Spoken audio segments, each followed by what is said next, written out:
Até agora, vimos a quantização da luz e da energia eletromagnética por Max Planck e Einstein. E vimos que a luz, que antes era tomada como onda, também tem comportamento de partícula, a dualidade onda-partícula. Vimos também a quantização do átomo por Niels Bohr, que implica na quantização do raio, do momento angular e da energia dos níveis atômicos. E vimos o uso dessa quantização para explicar o espectro dos elementos químicos. Vimos também brevemente a quantização da carga elétrica por Millikan. Quantizar significa pegar algo que é contínuo e discretizar, reduzir a uma quantidade fundamental, e todos os outros valores serão múltiplos dessa quantidade fundamental. Quantizamos tanto a luz quanto a matéria, mas será que, assim como a luz se comporta como onda e partícula, será que a matéria, que é composta por partículas, se comporta também como ondas? Essa questão responderemos neste vídeo. Até o início do século XX, podíamos separar os fenômenos físicos em dois tipos: aqueles causados por partículas e os causados por ondas. A matéria até então era considerada exclusivamente partícula, o que inclui obviamente nós. Então, boa parte da física clássica básica é voltada a descrever o comportamento de partículas. As ondas, que também possuem uma seção de estudo dentro da física clássica, são oscilações que se propagam pelo espaço. Exemplos de ondas são as ondas mecânicas, as ondas sonoras, que também são um tipo de onda mecânica, e as ondas eletromagnéticas. Existem algumas diferenças entre ondas e partículas. Podemos definir uma velocidade de deslocamento para ambas, tanto para ondas quanto para partículas. Mas posição é algo exclusivo das partículas. Não conseguimos definir a posição de uma onda, no máximo definir uma região onde ela está.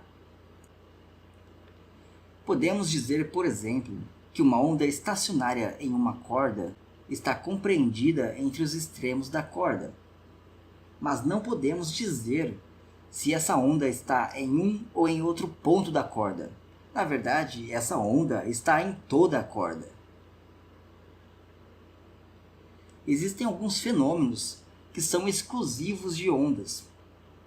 Enquanto a reflexão pode ser visto tanto em ondas quanto em partículas, a refração, a difração são fenômenos exclusivos das ondas. Podemos visualizar a diferença de ambos no experimento das fendas duplas propostos por Thomas Young. O aparato é composto por uma barreira, e nessa barreira existem duas pequenas fendas de largura A e separadas por uma distância B. Atrás dessa barreira há uma parede, sem nenhuma fenda, onde visualizaremos o resultado. Primeiro, vamos disparar partículas. Podemos pensar em uma metralhadora, e que a barreira é forte o suficiente para não ser perfurada pelos projéteis, ou seja, os projéteis só poderão passar pelas fendas. A metralhadora dispara milhares de projéteis em direção à barreira. Alguns projéteis vão parar na barreira, outros passarão pelas fendas. As balas que passaram pelas fendas atingem a parede ao fundo, formando duas colunas com as marcas de tiro. As marcas estão precisamente na frente das duas fendas. Agora vamos disparar ondas. Pode ser, por exemplo, luz. Se as fendas tiverem uma largura comparável ao comprimento de onda, ocorrerá o fenômeno da difração. A onda vai passar pelas duas fendas ao mesmo tempo e vai interferir consigo mesma do outro lado, formando um padrão de interferência. Quando dois picos se encontram, ou dois vales se encontram, há uma interferência construtiva. Podemos ver isso como as manchas claras. Quando um pico encontra um vale, há uma interferência destrutiva e as duas ondas se anulam, que são as linhas escuras na imagem. Então, de fato, há uma diferença de comportamento entre onda e partícula. Mas Planck havia anos antes quantizado a luz, convertido uma onda em pacotes discretos denominados quanta ou fótons. Ou seja, luz se comporta como partícula, embora ela também se comporte como ondas, devido ao fenômeno de interferência que acabamos de ver. Em 1925, um doutorando em física chamado Louis de Broglie fez a seguinte análise: se a luz se comporta como onda e partícula, por simetria, a matéria deveria se comportar como partícula e onda. A dualidade não está só de um lado da equação. Então, de Broglie tentou trabalhar sobre a dualidade onda-partícula da matéria, como tese de seu doutorado. De Broglie tentou primeiro deduzir o comprimento de onda para ondas de luz, juntando relatividade restrita com mecânica quântica. Vimos que a energia de um fóton é igual a hν, onde νi é a frequência e h é a constante de Planck. E pela relatividade, a energia da luz é igual a pc, onde p é o momento e c é a velocidade da luz. Comparando esses dois termos e trocando a frequência pelo comprimento de onda, chegamos à famosa relação de de Broglie. Dessa forma, chegamos a uma relação entre uma propriedade que serve tanto para ondas quanto para matéria, que é o momento, e uma propriedade que é exclusiva das ondas, que é o comprimento de onda. E essa equação, então, exprime a dualidade onda-partícula para a luz. De Broglie mostrou que essa relação também se aplica a partículas como elétrons, prótons e a matéria em geral. De Broglie aplicou a sua fórmula na quantização do momento angular feita por Bohr e mostrou que os estados discretos de energia em um átomo eram equivalentes a ondas estacionárias, ou seja, os elétrons nos átomos se comportavam como ondas estacionárias. E discutiremos um pouco mais esse conceito quando quantizarmos o átomo através da equação de Schrödinger. Mas, se elétrons e matéria se comportam como onda, por que nós, que somos matéria e compostos por elétrons, também não nos comportamos como ondas e sofremos os mesmos fenômenos que as ondas? A questão é que a dualidade também vale para a gente. Mas o motivo pelo qual podemos desprezar o comportamento ondulatório para objetos macroscópicos e não vemos ninguém difratando ao passar por uma porta, está no comprimento de onda. O comprimento de onda de uma pessoa de 80 kg correndo a 5 metros por segundo é da ordem de 10 a menos 27 nanômetros, que é muito menor que o diâmetro do núcleo atômico.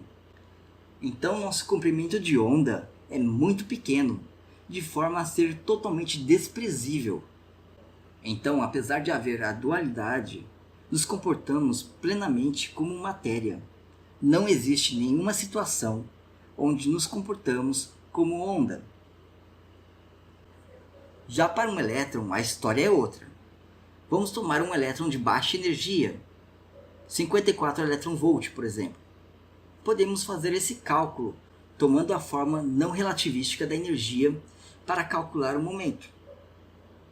E substituindo o momento na equação de de Broglie, chegamos ao valor de 0,16 nanômetros, que é da ordem do raio atômico do lítio. E como o elétron vive no mundo subatômico, o seu comportamento ondulatório se faz bastante presente. Vamos nos recordar do princípio da correspondência, o qual diz que os resultados da mecânica quântica para o mundo macroscópico devem coincidir com os resultados clássicos. E como nós não nos comportamos como onda, Isso implicaria que o comprimento de onda para o ser humano deveria ser desprezível, e ele de fato é. O comportamento ondulatório da matéria só está presente no mundo subatômico.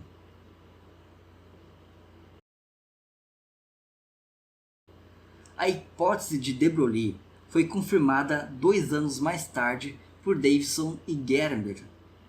Os dois cientistas estavam trabalhando com difração usando uma rede cristalina. Uma rede cristalina é a versão da natureza para as duas fendas. No caso, não só duas fendas, mas milhões de fendas. Numa rede cristalina, os átomos estão ordenados de forma periódica e atuam como obstáculos de forma semelhante ao anteparo entre as fendas lá no experimento da fenda dupla. Só que ao contrário do experimento da fenda dupla, que forma um padrão de interferência em 2D, como são diversos planos atômicos em uma rede cristalina, o padrão de interferência formado é em 3D. Redes cristalinas são bastante usadas para fazer difração de raio-x, já que a distância interatômica, que é da ordem de algumas dezenas de angstroms, torna esses átomos obstáculos perfeitos para difratar o raio-x, que também possuem comprimento de onda da ordem de angstroms. Mas Davidson e Germer resolveram disparar feixes de elétrons de 54 eV sobre essa rede. Eles encontraram um padrão de interferência, algo que só seria possível se o elétron se comportasse como uma onda. E encontraram um valor de comprimento de onda para o elétron bastante próximo àquele obtido teoricamente por de Broglie. Então, o elétron se comporta como partícula e como onda. E outras partículas de matéria, como prótons, nêutrons e até átomos leves, também se comportam como ondas. Mas, a exemplo de outras ondas, como as ondas eletromagnéticas e as ondas mecânicas, precisamos de uma equação de onda para descrever a cinemática das ondas de matéria. E essa equação foi deduzida por Erwin Schrödinger, também em 1925, e a partir daí, a mecânica quântica ganha todo um formalismo matemático, que a fará uma das teorias mais fortes e belas da ciência. A partir do próximo vídeo, vamos começar a mecânica quântica para valer, do jeito que ela é feita hoje. Espero que tenham gostado do vídeo. Se gostaram, deixem um like e compartilhem o vídeo. E se não é inscrito, se inscreva em nosso canal. Falou e até o próximo vídeo.